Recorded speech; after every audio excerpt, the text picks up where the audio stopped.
Hello friends, this is SP Singh and welcome to smarter everyday.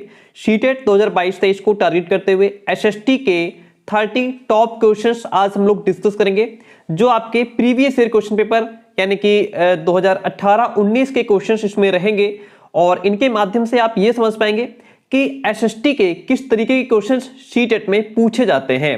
ठीक है, तो अगर आप चैनल पर नए हो तो सब्सक्राइब जरूर कर लीजिएगा।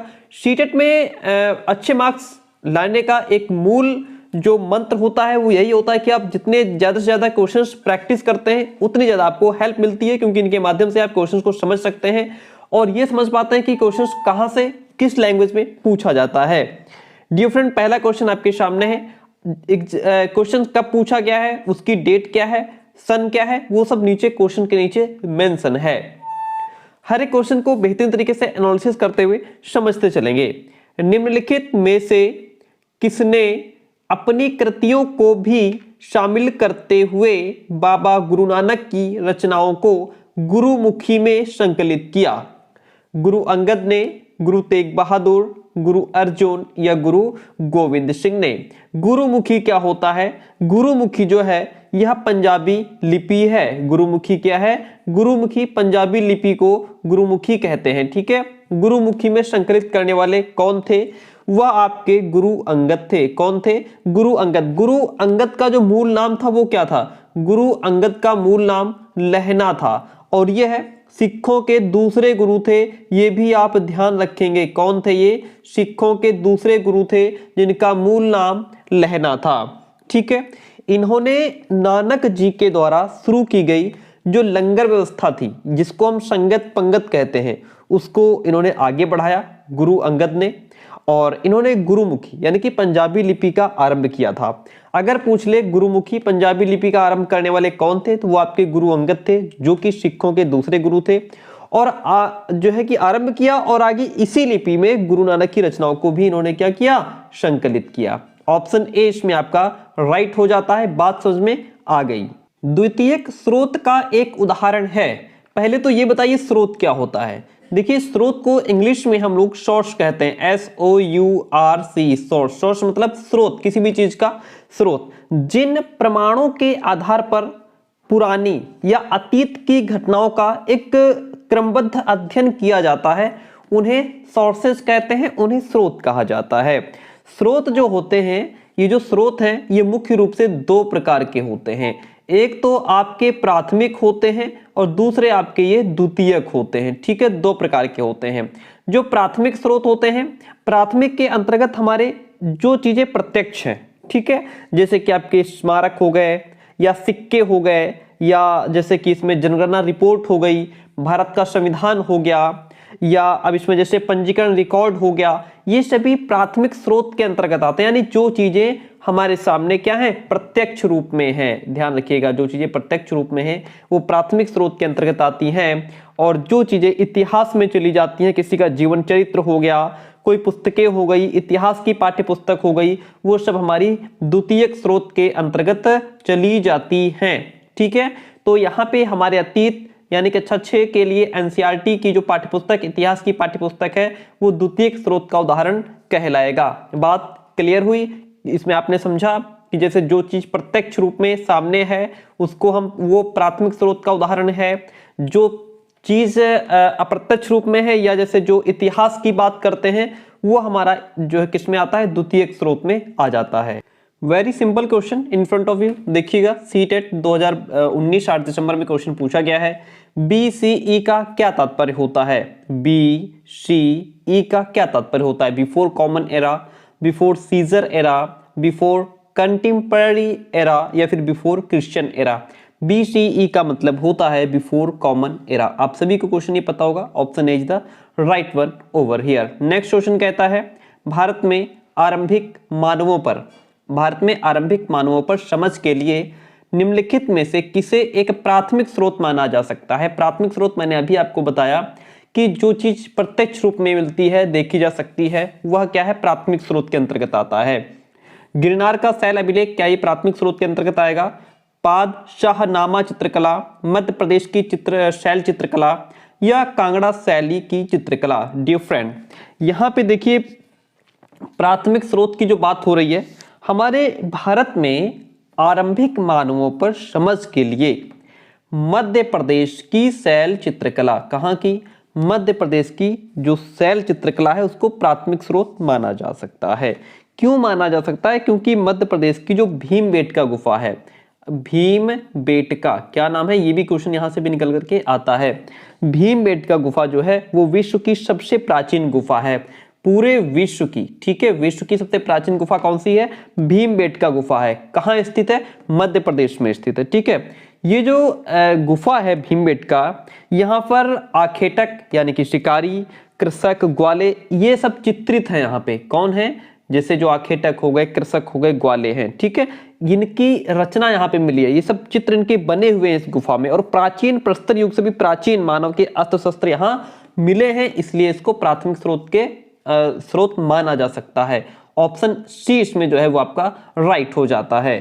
क्वेश्चन इज सबसे पुरानी पांडुलिपियां, पांडुलिपियां जिसको हम इंग्लिश में क्या कहते हैं? मैन्युस्क्रिप्ट्स। क्या कहते हैं? मैन्युस्क्रिप्ट्स, ठीक है। सबसे पुरानी पांडुलिपियां डैश पर लिखी गई थी? किस पर लिखी गई थी? ताड़पत्रों पर, पत्थरों पर, कागज या लकड़ी पर? पहले बात तो ये बताइए पांडुलिपियां होती क्या है, मैन्युस्क्रिप्ट्स क्या होते हैं? पांडुलिपियां उस दस्तावेज को कहते हैं जो एक व्यक्ति या अनेक व्यक्तियों द्वारा हाथ से लिखी गई हो। पांडुलिपि जो है वो दस्तावेज है जो एक व्यक्ति या अनेक व्यक्तियों के द्वारा हाथ से लिखी गई हो। इसे हस्तप्रति, लिपि ग्रंथ के नाम से भी जाना जाता है। सबसे पुरानी जो पांडुलिपियां थी वो ताड़पत्रों पर लिखी गई थी। कहां? ताड़पत्रों पर लिखी गई थी। ताड़पत्र के बाद आपका आता है भोजपत्र। ताड़पत्र के बाद आपका कौन सा आता है? फिर भोजपत्र आया, भोजपत्र, फिर ताम्रपत्र भी, ठीक है। ताम्रपत्र पर भी पांडुलिपियां लिखी गई। स्वर्ण पत्र पर भी लिखी गई थी। किस पर? स्वर्ण पत्र पर भी पांडुलिपियां लिखी गई थी। इनका भी प्रयोग होने लग गया था। ऑप्शन इसमें भी आपका जो ए है वो राइट हो जाता है। स्थानीय समाचार पत्र से मौसम की जानकारी, समाचार पत्र से मौसम की जानकारी का संग्रह किस प्रकार का स्रोत है? ये प्राथमिक कहलाएगा, द्वितीयक, तृतीयक या प्राथमिक और तृतीयक दोनों कहलाएगा। समाचार पत्र से मौसम की जानकारी का जो स्रोत होगा यह आपका द्वितीयक कहलाएगा। द्वितीयक क्या होते हैं? द्वितीयक स्रोत क्या होते हैं या द्वितीयक आंकड़े क्या होते हैं? जो दूसरों के द्वारा कलेक्ट किए जाते हैं, दूसरों के द्वारा जिनका संग्रह किया जाता है वो द्वितीयक आंकड़े कहलाते हैं, ठीक है। यहाँ पे जो समाचार पत्र है वहां से जो मौसम की जानकारी मिल रही है उसको दूसरों ने संग्रह किया है, उसका दूसरों ने उस इंफॉर्मेशन को कलेक्ट करके हम तक पहुंचाया है, इसलिए वो क्या होगा? द्वितीयक कहलाएगा, ठीक है। और बात समझ में आ गई। बढ़ते हैं नेक्स्ट क्वेश्चन की तरफ। इसमें ऑप्शन आपका जो बी है वो राइट हो जाएगा। अभिलेखागार वह स्थान है जहां, अभिलेखागार होता क्या है? देखिए जो अभिलेखागार ये शब्द है ना, ये हमारा दो शब्दों से मिलकर के बना हुआ है। दो शब्द कौन कौन से? एक तो आपका अभिलेख हो गया, ठीक है, और दूसरा शब्द जो हो गया वो हो गया आगार। क्या हो गया? आगार। अब इसमें अभिलेख का मतलब क्या होता है? अभिलेख का मतलब होता है ऐतिहासिक पांडुलिपि और दस्तावेज, जबकि ये जो आगार लिखा हुआ है, आगार का मतलब होता है रखने का स्थान। तो इसका मतलब क्या हो गया? ऐतिहासिक पांडुलिपियों और दस्तावेजों को रखने का जो स्थान है या जहां ये ऐतिहासिक पांडुलिपियां दस्तावेज रखे जाते हैं उन्हें हम अभिलेखागार कहते हैं। Option C is the right one over here. Sangam कविताओं में किन तीन राजवंशों को मूवेंदार कहा गया है? वो आपके कौन से तीन राजवंश थे? तो संगम कविताओं में जो मूवेंदार शब्द है यह प्राचीन दक्षिण भारत के तीन राजवंशों के लिए सम्मिलित रूप में प्रयोग किया गया है। वो तीन राजवंश कौन थे? वो थे आपके चोल, चेर और पांड्य। किसके लिए यूज किया गया है? तीन राजवंश के लिए मूवेंदार किनको कहा गया है? चोल, चेर, पांड्य को सम्मिलित रूप से मूवेंदार कहा गया है। Option D is the right one. बहुत ही अच्छा क्वेश्चन है। इस क्वेश्चन से हमें कई क्वेश्चन अभी क्लियर होंगे, ठीक है। इसको ध्यान से सुनिएगा। गणितज्ञ और खगोल शास्त्री आर्यभट्ट ने आर्यभट्टियम नामक पुस्तक निम्नलिखित भाषाओं में किसमें लिखी थी? तो गणितज्ञ और खगोल शास्त्री जो आर्यभट्ट थे उन्होंने अपनी पुस्तक आर्यभट्टियम संस्कृत भाषा में लिखी थी। किस भाषा में लिखी थी? संस्कृत भाषा में लिखी थी। बात यहाँ खत्म नहीं होती है, समझ लीजिए। आर्यभट्ट जो थे, कौन? आर्यभट्ट। ये गुप्तकालीन शासक जो चंद्रगुप्त था, चंद्रगुप्त विक्रमादित्य, उसके 9 रत्नों में से एक थे। कौन? आर्यभट्ट। गुप्तकालीन शासक चंद्रगुप्त विक्रमादित्य के 9 रत्नों में से एक थे।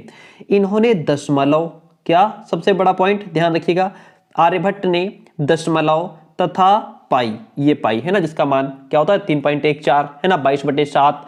ठीक है, इसका मान कितना बताया? 3.14 22/7। तो इसका आविष्कार किसने किया था? इन्होंने किया था, आर्यभट्ट ने। दशमलव का आविष्कार किसने किया? आर्यभट्ट ने किया था। ठीक है, आर्यभट्ट सर्वप्रथम व्यक्ति थे, पहले ऐसे व्यक्ति थे जिन्होंने बताया कि पृथ्वी सूर्य की परिक्रमा करती है। पृथ्वी सूर्य की परिक्रमा करती है, ऐसा बताने वाले आर्यभट्ट ही थे। बात क्लियर हुई? बढ़ते हैं नेक्स्ट क्वेश्चन की तरफ। क्वेश्चन इज, सुल्ताना का स्वप्न नामक कहानी की लेखिका इनमें से कौन थी? सुल्ताना का स्वप्न, नाम क्या है? सुल्ताना का स्वप्न। इस कहानी की जो लेखिका थी कौन थी? रुकैया सखावत हुसैन, पंडिता रमाबाई, मुमताज अली या रामसुंदरी देवी? तो सुल्ताना का स्वप्न नामक कहानी की लेखिका कौन? रुकैया सखावत हुसैन थी। रुकैया सखावत हुसैन थी। Option A is the right one over here. Next question is very simple question. Vinaya Pitaka एक ग्रंथ है जो अभिलेखित करता है किनको? बौद्धों के नियम को, जैन धर्म की शिक्षाएं, वैदिक कर्मकांडों का वर्णन है या शिक्षकों के मध्य बातचीत को अभिलेखित करता है?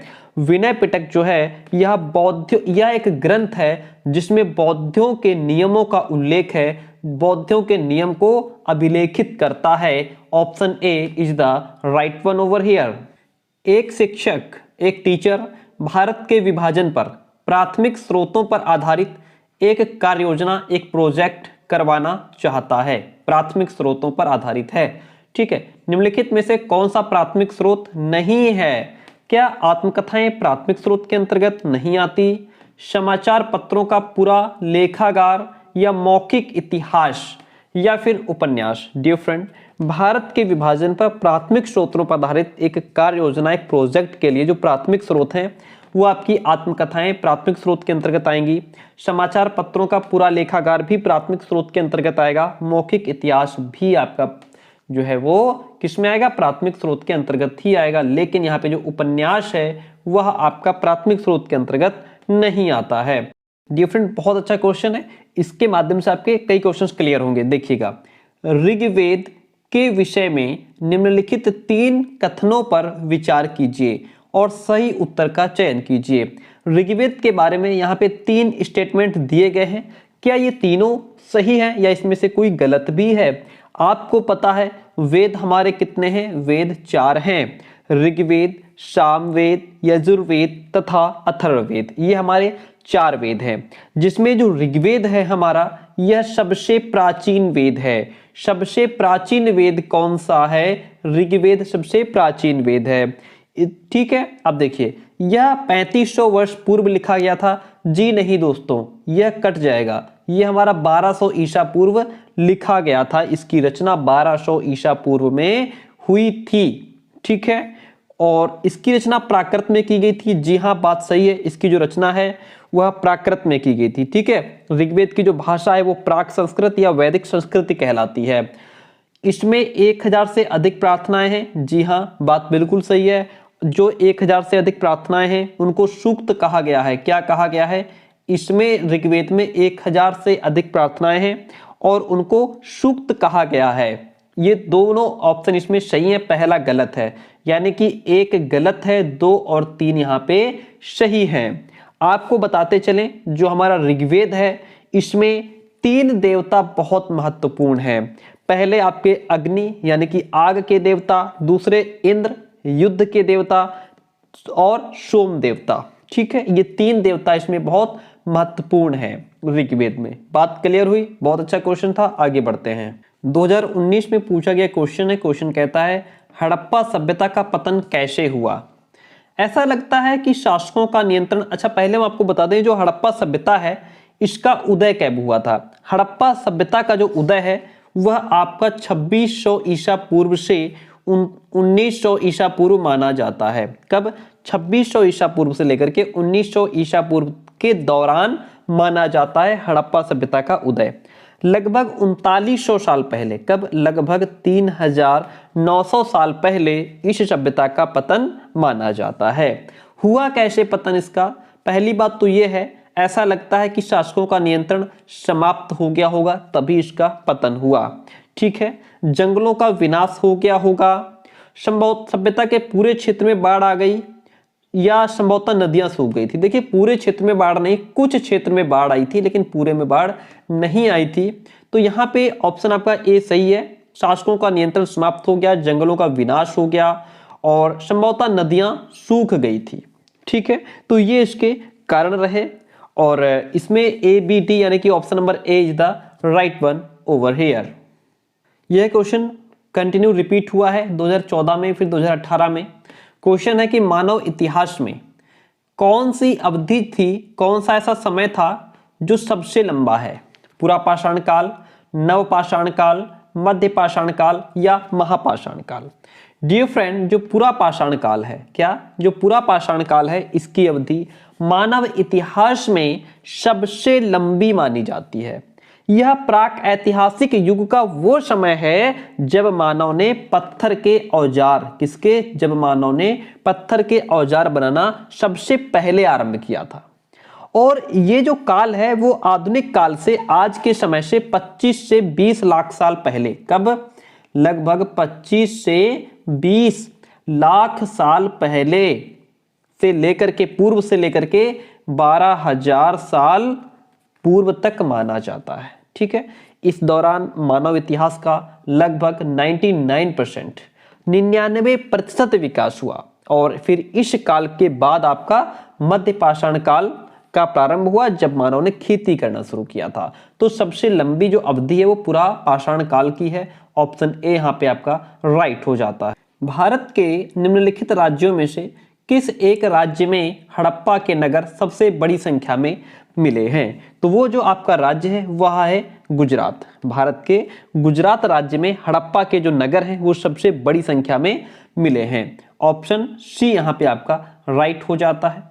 अगला क्वेश्चन कहता है कि ऋग्वेद जो है, आप सभी को पता है ऋग्वेद की अभी हम बात भी कर रहे थे, 4 वेद हमारे होते हैं। ऋग्वेद मूल रूप से किस भाषा में रची गई थी?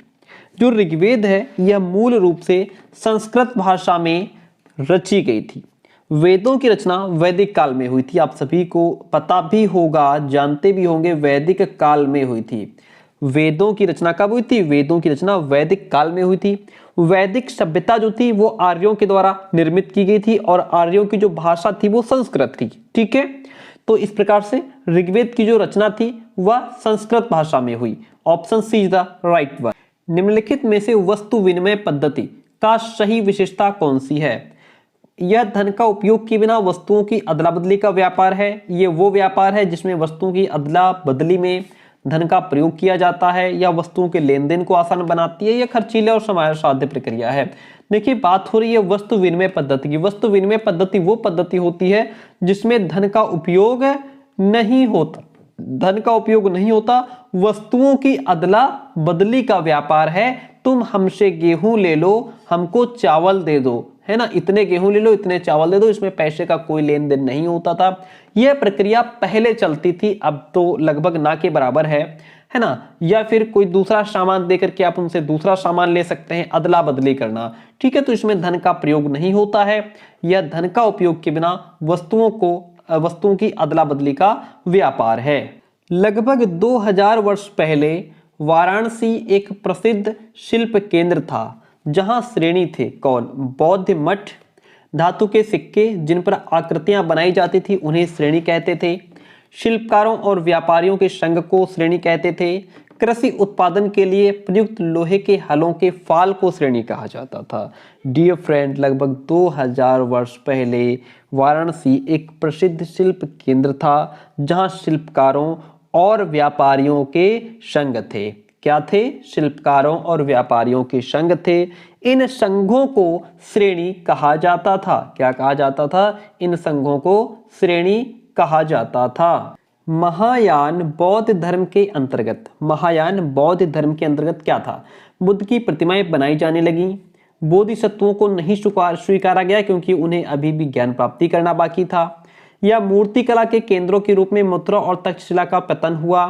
मूर्तियों में बुद्ध की उपस्थिति सिर्फ कुछ संकेतों के माध्यम से दर्शाई जाती थी। तो जो महायान बौद्ध धर्म के अंतर्गत क्या था, बुद्ध की प्रतिमाएं बनाई जाने लगी थी। महायान बौद्ध धर्म के अंतर्गत बुद्ध की प्रतिमाएं बनाई जाने लगी थी। क्वेश्चन आपका 2019 में पूछा गया। Very good question. 6ठी शताब्दी ईसा पूर्व में मगध महाजनपद के पहले शासक कौन थे? महावीर, प्रसेन जीत या बिंबिसार या फिर अजातशत्रु? तो 6ठी शताब्दी ईसा पूर्व में मगध महाजनपद के पहले जो शासक थे वह आपके कौन थे? बिंबिसार। बिंबिसार जो था यह 542 ईसा पूर्व, कब? 542 ईसा पूर्व में मगध के प्रथम शासक बने। ठीक है, बिंबिसार को मगध साम्राज्य का वास्तविक संस्थापक माना जाता है। वह हर्यक वंश के थे। किस वंश के थे? अगर पूछ ले किस वंश के थे तो ये हर्यक वंश के थे। कौन? बिंबिसार। ठीक है, बिंबिसार की मृत्यु कैसे हुई थी? इनकी मृत्यु का जो कारण था वो इनका अपना ही पुत्र था। कौन? इनका अपना पुत्र। ठीक है, जिसका नाम अजातशत्रु था। जिसका नाम क्या था? अजातशत्रु। ठीक है, उन्हें जो अजातशत्रु था जिसने बिंबिसार को क्या किया था? कैद करने के बाद भूखा मार दिया था अपने बाप को। किसने? अजातशत्रु ने। इनका बेटा था अजातशत्रु, जिन्होंने इसको क्या किया? कैद करके और फिर खाना नहीं दिया, भूखा ही मार दिया बिंबिसार को। निम्नलिखित में से कौन सा बौद्ध धर्म के त्रिरत्नों में से नहीं है? बौद्ध धर्म के त्रिरत्न कौन थे? बुद्ध, धम्म और संघ। ठीक है, इन 3 रत्नों पर ही बौद्ध धर्म बेस्ड है। बौद्ध धर्म इन तीनों पर ही क्या है? आधारित है। ठीक है, अच्छा बचता है इसमें अहिंसा, जो कि बौद्ध धर्म के त्रिरत्नों में से नहीं है। तो फिर ये है क्या? जो अहिंसा है यह जैन धर्म का, किसका? जैन धर्म का मूल सिद्धांत है। जैन धर्म का मूल सिद्धांत क्या है? अहिंसा। जैन धर्म भारत के प्राचीन धर्मों में से एक है। तो एक क्वेश्चन, बौद्ध धर्म के त्रिरत्नों में से कौन नहीं है? अहिंसा नहीं है। अहिंसा जैन धर्म का मूल सिद्धांत है। Option C is the right one. Vishishtadvaita का सिद्धांत 11वीं शताब्दी में प्रस्तावित किया गया। बासवन्ना के द्वारा, एकनाथ के द्वारा, सखुबाई के द्वारा या फिर रामानुज के द्वारा। विशिष्टाद्वैत का सिद्धांत 11वीं शताब्दी में रामानुज के द्वारा। किसके द्वारा? रामानुज ने इसको प्रस्तावित किया था। ठीक है, option D is the right one. Vishishtadvaita का सिद्धांत रामानुज के द्वारा 11वीं शताब्दी में प्रस्तावित किया गया था। एलोरा की गुफा का भित्ति चित्र जिसमें विष्णु को नरसिंह अर्थात पुरुष सिंह के रूप में दिखाया गया है, किस काल की कृति है? तो यह जो है वह आपकी राष्ट्रकूट काल की कृति है। क्वेश्चन आपका 2016-2018 में कंटिन्यू पूछा गया है। सारे ही क्वेश्चन बहुत ही इंपॉर्टेंट, सारे टॉप क्वेश्चंस रहेंगे। और कंटिन्यू क्लासेस के लिए प्लीज कमेंट और चैनल को सब्सक्राइब, अपने दोस्तों को शेयर जरूर करें। राष्ट्रकूट काल is the option right one over here. Very good question. Ajanta गुफा चित्रों में इस्तेमाल किए गए रंग निम्नलिखित में से किस सामग्री से प्राप्त किए गए? यानी कि जो अजंता गुफा है उनमें जो चित्र हैं उनमें जो रंग इस्तेमाल किया गया है वह किस सामग्री से बनाया गया है, किस सामग्री से प्राप्त हुआ है? क्या पशु अंगों के अवशेष से प्राप्त हुआ है?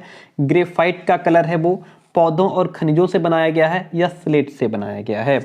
तो इसमें सबसे बड़ी बात है पौधों और खनिज से, प्राकृतिक वस्तुओं, जैसे कि प्राकृतिक वस्तुएं आपकी पौधे हो गए, आपके खनिज हो गए। ठीक है, इनसे निर्मित रंगों द्वारा अजंता की गुफाओं में चित्रकारी की गई है। अजंता की गुफाओं के चित्रों की चमक आज 1000 से अधिक वर्ष बीतने के बाद भी वैसी की वैसी ही है। ठीक है, इन चित्रों में बौद्ध धार्मिक आख्यानों और देवताओं का जीवंतता से चित्रण किया गया है। यह भारतीय कला का एक अद्वितीय नमूना है। कैसा? अद्वितीय नमूना है। ऑप्शन सी यहाँ पे आपका राइट रहे। 12वीं शताब्दी के बीच कर्नाटक में प्रारंभ हुए वीरशैव आंदोलन के संदर्भ में निम्नलिखित कथनों में से कौन सा एक सही है? तो 12वीं शताब्दी के मध्य कर्नाटक में वीरशैव आंदोलन प्रारंभ हुआ। ठीक है, और फिर क्या हुआ कि बसवन्ना इस आंदोलन के प्रणेता थे। ये भी बात ध्यान रखिएगा। कौन थे? बसवन्ना जो थे वो इस आंदोलन के कौन थे? प्रणेता थे। इस आंदोलन में कुछ ब्राह्मणवादी विचारधारा, कौन? ब्राह्मणवादी विचारधारा, जैसे जातिगत विचारधारा और नारी से संबंधित विचारों का विरोध किया गया। ठीक है, यानी कि उनके विरुद्ध में तर्क दिया गया। ऑप्शन 20 में आपका राइट रहेगा। इसने जाति और नारी के प्रति व्यवहार के बारे में ब्राह्मणवादी विचारधारा के विरुद्ध तर्क दिया था, ऑप्शन बी। और ये जो आंदोलन था वीरशैव आंदोलन, इसके प्रणेता कौन थे? बसवन्ना। क्या नाम था उनका? बसवन्ना। ठीक है, इस बात को आप ध्यान रखेंगे। और हम बढ़ेंगे नेक्स्ट क्वेश्चन की तरफ। गर्भगृह कुछ प्रारंभिक हिंदू मंदिरों का सबसे महत्वपूर्ण भाग था। देखिए, गर्भगृह जो है यह प्राचीन हिंदू मंदिरों का महत्वपूर्ण भाग हुआ करता था।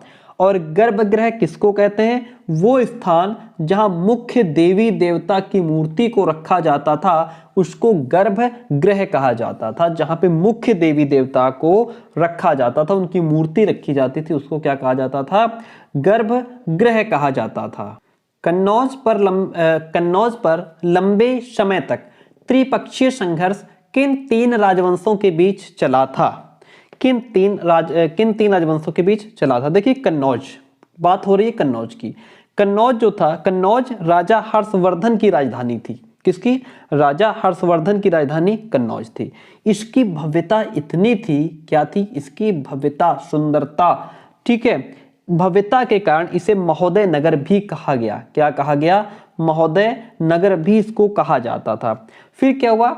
जो राजा हर्षवर्धन थे उनकी मृत्यु के बाद कन्नौज पर अधिकार को लेकर के क्या हुआ कि मतलब त्रिपक्षीय संघर्ष हो गया। ठीक है, यह संघर्ष प्रारंभ हुआ जिसमें तीन शक्तिशाली राजवंश शामिल थे। एक तो आपके कौन थे? पाल थे, राष्ट्रकूट थे और गुर्जर प्रतिहार। गुर्जर प्रतिहार वंश, पाल वंश और राष्ट्रकूट वंश, ये तीन राजवंश इसमें शामिल थे। ये संघर्ष जो था वो लगभग 200 वर्षों तक चला और अंतिम विजय किसकी हुई थी? अंतिम विजय गुर्जर प्रतिहार वंश की हुई थी। ठीक है, option B is the right one and answer is very clear. Ashoka के अधिकतर अभिलेख निम्नलिखित लिपियों में से किसमें लिखे गए? देखिए, मैंने आपको बार बार कहा है कि ये एसएसटी जो है ना, ये सीटेट में एसएसटी को हल्के में नहीं लीजिएगा। बहुत इसमें काफी, अब आप क्वेश्चंस को समझ रहे होंगे कहाँ कहाँ से क्वेश्चन पूछा जा सकता है, इसलिए ज्यादा से ज्यादा क्वेश्चन प्रैक्टिस करिए और मतलब सपोर्ट कीजिए थोड़ा। और अगर आप लोग सपोर्ट करेंगे, लाइक करेंगे, शेयर करेंगे, कमेंट करेंगे तो थोड़ा एक मोटिवेशन मिलता है और हम ज़्यादा से ज़्यादा क्वेश्चंस आपको प्रोवाइड कराते रहेंगे बेहतरीन तरीके से। एनालिसिस भी आप बताइएगा, चाहे तो और करें या फिर ठीक है। अशोक के अधिकतर अभिलेख निम्नलिखित लिपियों में से किसमें लिखे गए थे? तो अशोक के जो अभिलेख थे वो एक तो आपके ब्राह्मी, दूसरे आपके खरोष्ठी, किसमें? ब्राह्मी, खरोष्ठी और ग्रीक। क्या? ब्राह्मी, खरोष्ठी, ग्रीक और एक और नाम है आरमाइक। क्या? आरमाइक। ठीक है, आदि लिपियों में लिखे गए थे, लेकिन ब्राह्मी लिपि में सबसे अधिक लिखे गए। जो ब्राह्मी लिपि है इसमें सबसे अधिक लिखे गए थे, बाकी लिखे तो आपके खरोष्ठी, ग्रीक, आरमाइक सब में लिखे गए थे। ठीक है, option D is the right one over here. अगला क्वेश्चन कहता है, शायद आज का लास्ट क्वेश्चन है। क्वेश्चन कहता है, हाँ लास्ट ही क्वेश्चन है, आपसे रिक्वेस्ट रहेगी चैनल को सब्सक्राइब जरूर कीजिएगा, दोस्तों तक शेयर कीजिए, बिना लाइक कमेंट नहीं जाएंगे। क्लास कैसी जरूर बताइएगा। कुछ आरंभिक हिंदू मंदिरों में एक हॉल होता था जहां लोग इकट्ठा हो सकते थे। इस स्थान को क्या कहा जाता था? इस स्थान को मंडप कहा जाता था। डियर फ्रेंड, क्या कहा जाता था? मंडप कहा जाता था। ठीक है, क्लास कैसी कमेंट जरूर कीजिएगा, लाइक जरूर कीजिएगा, ढेर सारे क्वेश्चन आपको हम प्रोवाइड कराते रहेंगे।